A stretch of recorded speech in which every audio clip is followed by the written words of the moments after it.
بعد فاعوذ باللہ من الشیطان الرجیم بسم اللہ الرحمن الرحیم ان اولیاء الا المتقون صدق اللہ مولانا العظیم ان اللہ وملائکتہ یصلون علی النبی یا ایھا الذین آمنوا صلوا علیہ وسلموا تسلیما. سب ایک دفعہ پڑھ دیں الصلوۃ والسلام علیک یا سیدی یا رسول اللہ الصلوۃ والسلام علیک یا مرشدی یا رحمۃ للعالمین. حضرات علماء کرام، مشائخ اعظام، سادات کرام اور میرے بدنبی سرکار بابا سرکار حضرت صاحب کے گلشن کے روحانی پھول، اگر میں اور میرے بھائی حسن مجتبیٰ بیبے جی کے جسمانی اولاد ہیں تو آپ سب ان کی روحانی اولاد ہیں. وہ ہماری ماں تو ہے بالیقین، لیکن وہ آپ کی بھی ام المریدین ہے. سب سے پہلے تو آپ سب حضرات کا شکریہ ادا کرتا ہوں دوستوں کہ آپ ماشاءاللہ اس کی طرح رنگ لگ گیا، رش لگ گیا.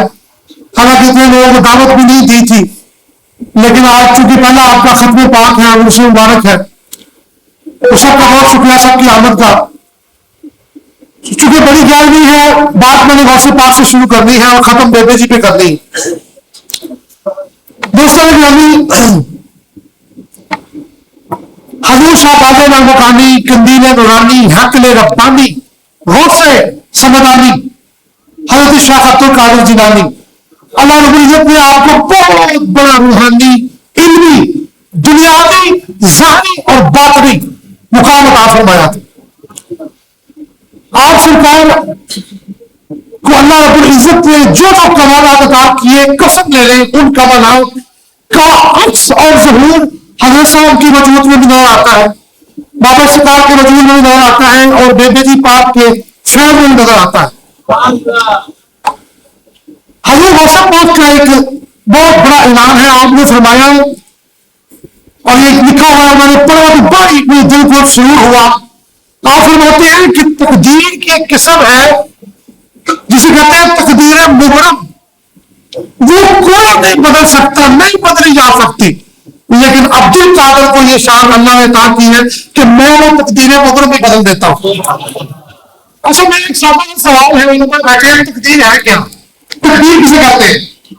تقدیر کہتے ہیں اللہ کے فیصلے کو. ایک مثال سنیں، مولا علی شیر خدا کے پاس ایک بندہ آیا، اس نے آگے عرض کی حضور تقدیر کیا ہے؟ تو مولا علی کائنات نے فرمایا اپنے ایک کام اٹھاؤ. اس نے اٹھائی تو آپ نے فرمایا دوسری بھی اٹھاؤ. تو یہ تھوڑی ہو سکتا ہے، نہیں وہ تقدیر ہے. تو یہ وہ کہتے ہیں دوسرے کام اٹھانی ہے تو کسی کاغذ کی نگاہ چاہیے، پھر اس کام میں اٹھ جائے گی. تو تقدیر مبرم جو کہ نام بنتی جائے. اب مثال سنیں، واقعہ آپ کی قیامت سنیں. ایک بندہ نوجوان شخص تھا، حضرت غوث پاک کی درگاہ میں، آپ کی خانقاہ میں آپ کے پاس، اور آپ اس وقت اپنی تحریر تصنیف کے کام میں مشغول تھے. قرآن پاک کی کسی آیت کی کوئی ترجمہ تفسیر لکھ رہے تھے. تو اس نے کہا میرے پاس بیٹا نہیں، اولاد نرندہ نہیں ہے. وہ شخص کہتا نوجوان. تو حضرت غوث پاک نے کہا بیٹا جاؤ، ہمیں تمہیں بیٹا دی. دعا دی اس کو. اور فقیر کا ایک کام ہے، درویش کا، صوفی کا، اللہ والے کا، کہ وہ مایوسی دور کرتا ہے، ٹوٹے بندے کو رب سے جوڑتا ہے. رب کے انسان ہوتے ہیں کہ مجھے تھوڑے حضرت صاحب کے، بابا سرکار کے، پیر جی سرکار کے، میرے بات ابھی آپ نے علماء کرام سے سنا، حفصہ سے. غوث پاک نے کہا بیٹا جاؤ، اللہ تمہیں بیٹا عطا فرمائے. اولاد نرینہ کی دعا دی. اولاد نرینہ نہیں تھی اس شخص کے پاس. وہ گھر گیا، وقت پورا ہوا تو اللہ نے اس کو بیٹی دے دی. کیا دے دی؟ بیٹی. اب دیکھیں اس کا ایمان بھی دیکھیں اور غوث پاک کی شان بھی دیکھیں. اس نے یہ کہا کہ چلو میں آپ کی شکوہ شکایت کرتا ہوں. وہ اسی طرح اپنی بیٹی کو رومال میں لپیٹ کے آپ کی خانقاہ میں آ گئے. حضرت غوث پاک کی بارگاہ. اب یہ دوستوں تقدیر مبرم، تقدیر مبرم جو کہ نہ بدلی جا سکتی ہو. اب ایک چیز ہے اس کو کوئی بدل کر سکتا ہے، ایک چیز ہے اس کو کون بدل کر سکتا ہے. تو وہ آیا آپ نے عرض کیا کہ حضور آپ نے دعا بیٹے کی دی تھی تو بیٹی ہو گئی. تو آپ نے فرمایا بیٹا جب ہم دعا کرانے آئے تھے تو میں کوئی تقریر اور تصنیف کے کام میں مشغول تھا، میں توجہ نہیں تھی. जो इसके ऊपर के ऊपर कपड़ा दे दो और घर चलो कपड़ा बिना बन जाए। इसने ये नहीं कहा कि हम जाते हुए पहले हमने कोई दावत दी है वो पूरी नहीं हुई, और गलती में कपड़ा दो, ये क्या बात है? आप उसे ये नहीं कहा। दोस्तों इस तरह का ईमान होना चाहिए। अगर वो पीरे कामिल है, वैसे बात पीरे सादिक है, तो अल्लाह ने उनको मुरीद सादिक भी दिए थे। पीरे कामिल है तो आप सब मुरीद सादिक है, उससे आगे से कोई बात नहीं की। इतना ईमान होना चाहिए ना अपने शहर की दुआ पे कि मेरे पीर ने मुझे दुआ दे दी है तो ऐसा हो जाए।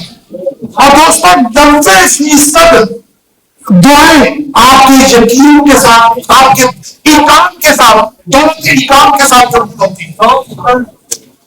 तो चलिए 100% कर लेते हैं। बंदे का यकीन ना हो तो दुआ भी नहीं लगती।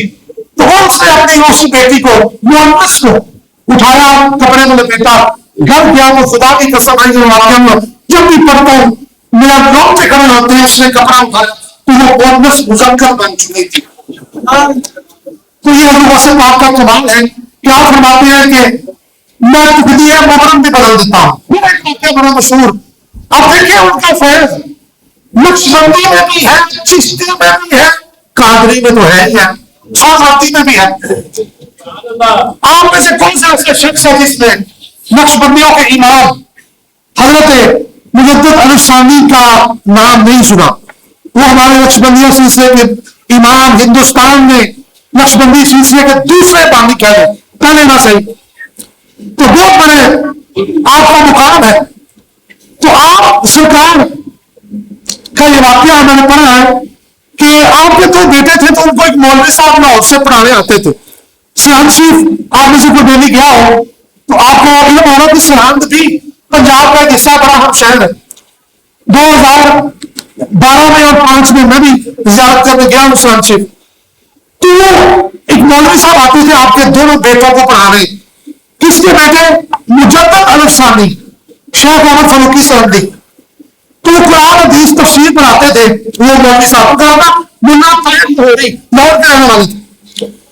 तो एक दिन हजरत मुजद्दिद पाक ने अपने वो दोनों बेटों को बुलाया।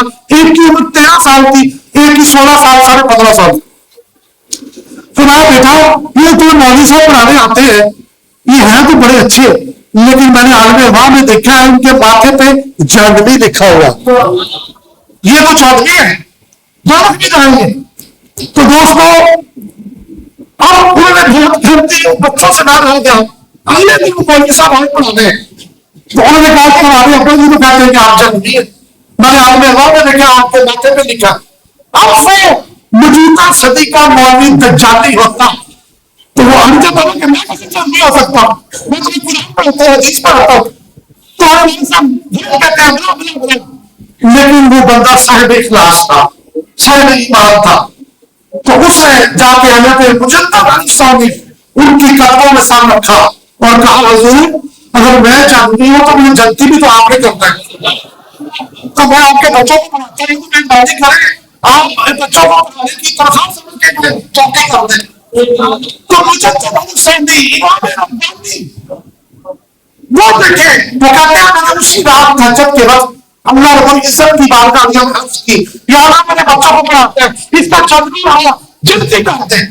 तो आवाज आई गैर से आदमी गैर से कि अहमद तुझे नहीं पता ये तकदीर ये नहीं बदली जा सकती। उसी वक्त इमाम साहब फरमाते हैं मैं दिल में हजूर गौसे पाक का यकीन कौन आया कि होकर कहते को अल्लाह ने इंसान बख्शी है कि मैं तकदीर मुबरम में परख देता हूं। तो मैंने उसी वक्त इमाम साहब फरमाते हैं मुझे शादी फरमाते उसी वक्त मैंने कहा अल्लाह तुझे तेरे बंदा खास, तेरे महबूब खास हजरत सैयद अब्दुल कादिर जिलानी का वास्ता मेरे बच्चा ने उस टाइम को जन्नत से निकाल के जन्नत में डाल दिया। इसी वक्त उसका चेहरा मेरे सामने आया और उसकी पेशानी में जन्नत निकाल के जन्नती लिखा गया। दोस्तों ये शान है नदियां की और यही शान गौसे पाक के तरफ से साहब को भी मिली, पाकिस्तान को मिली और मेरे हमारे पाक को मिली। आखिरी बात का बेबे से कहा कि देखें अपनी निगाह में अपनी जिंदगी में तो आपके कर्म मुरासे करती रहती थी। अच्छा मर्तबा ये है कि वो कागज विशाल कैसे सकती है। एक टोटका आपको लेकर जा रहा हूं, सुनिएगा। अब ये बड़ी खास बात है, बड़ी पर्सनल से अपन नहीं करनी चाहिए कि नहीं चले।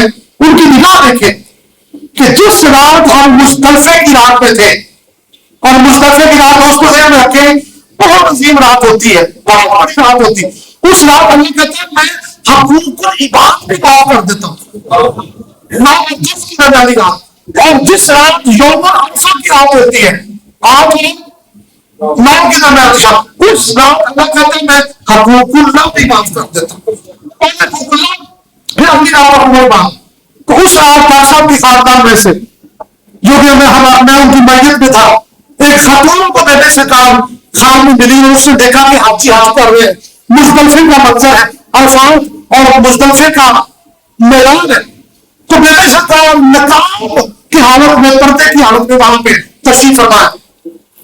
तो उस खातून ने बीबी ने पूछा कि हजूर साहब आप जानते करिए निसाब के बाद क्या होते हैं? हजूर आप क्या कहा? मुजदलफे की रात मुजदलफे के मैदान में कहा? तो आपने ये फरमाया कि मेरे लिए दोस्तों जन्नत तक की पूंजी है। आपने फरमाया कि ये मेरा बेटा हज करने आया, मैं उसका ख्याल करने आया।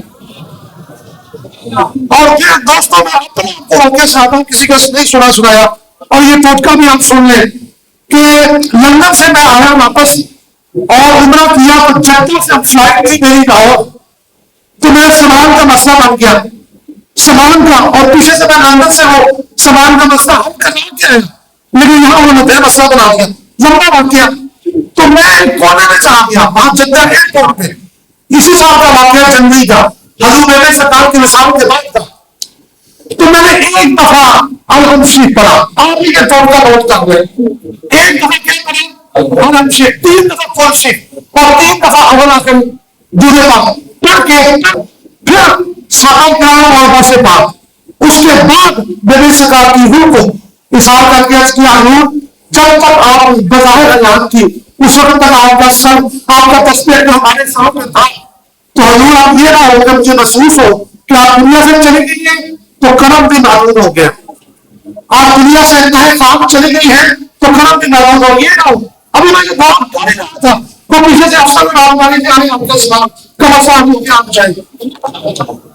तो दोस्तों जब भी मुश्किल आए तो ये आपने जरूर करना है, आलम से कुछ दूसरी बात के सारे सवाल करना है। और मैं यादवपुर गया, यहाँ मेरी बेटी बैठी होंगे, वहां पे उन्होंने मुझे खुद ये फरमाया, अभी अफसर आपको कह रहे थे कि हम किताब में बेबी पाक के वज़ाइफ भी इकट्ठे कर रहे हैं, वजीफे मुख्तलिफ। तो उन्होंने कहा कि अदालत की कोई मसला भी हो, अल्लाह का मुकदमा का केस हो, जायदाद का केस हो, कोई लड़ाई झगड़े का केस हो, अल्लाह माफी दे, हम सबको अल्लाह बचाए आपको बचाए।